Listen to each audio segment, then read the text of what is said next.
I started writing when I was in elementary school, but I started writing poetry about 2004. And I really didn't make a distinction between poetry and hip hop in the beginning. I didn't understand verse and meter and any of that in the beginning. And I mean, to be perfectly honest, it was the rise of Lil Wayne and that whole style of freeform rapping that we weren't saying anything. And I just figured that, people didn't want to hear what I had to say anymore in that vein. And so I was like, the game is past me, and I needed to find some other avenue to express myself. And luckily, I ran into Cherokee and then ran into Dasha, and the whole mega thing happened. For me, it really happened super organic. I didn't put a lot of thought into that transfer. When I did one of my raps in front of the poets, they really appreciated my wordplay. And just like with the rap thing, once I decided that I was going to be a poet, I wanted to take it serious.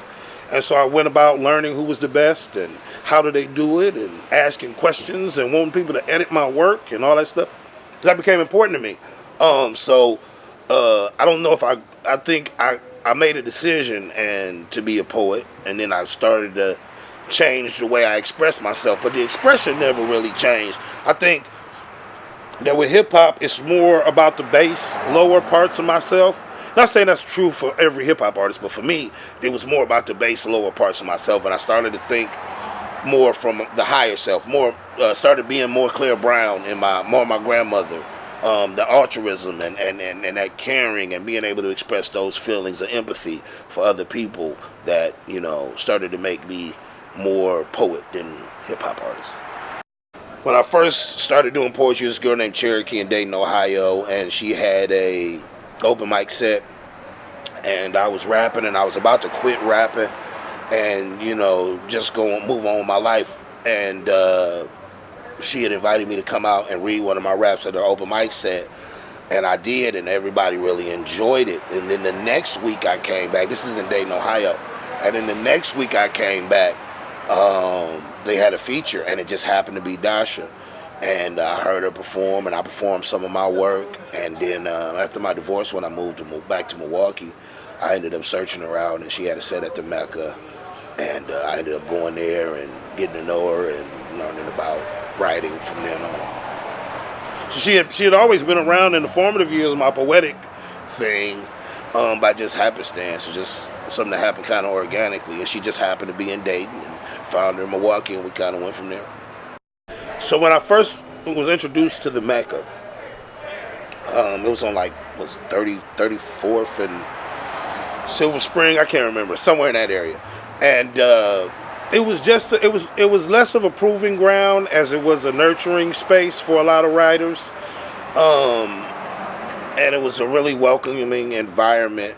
At the time, it was like all of these different people from different various backgrounds and skill levels and sets, and it just seemed to be an environment that fostered creativity, and everybody who came in contact with that space seemed to be more focused on the words than they were on the social, cultural stuff. At the time, it was a lot more about just what you were writing than who you were or being a personality.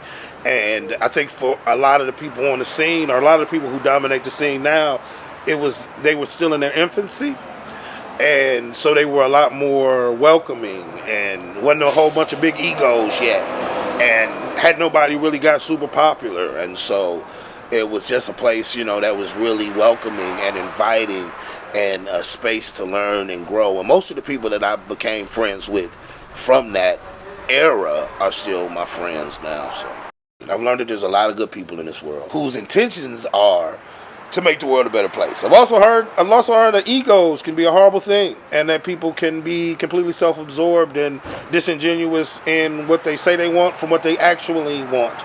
I've learned to be more giving and caring and appreciative from poets.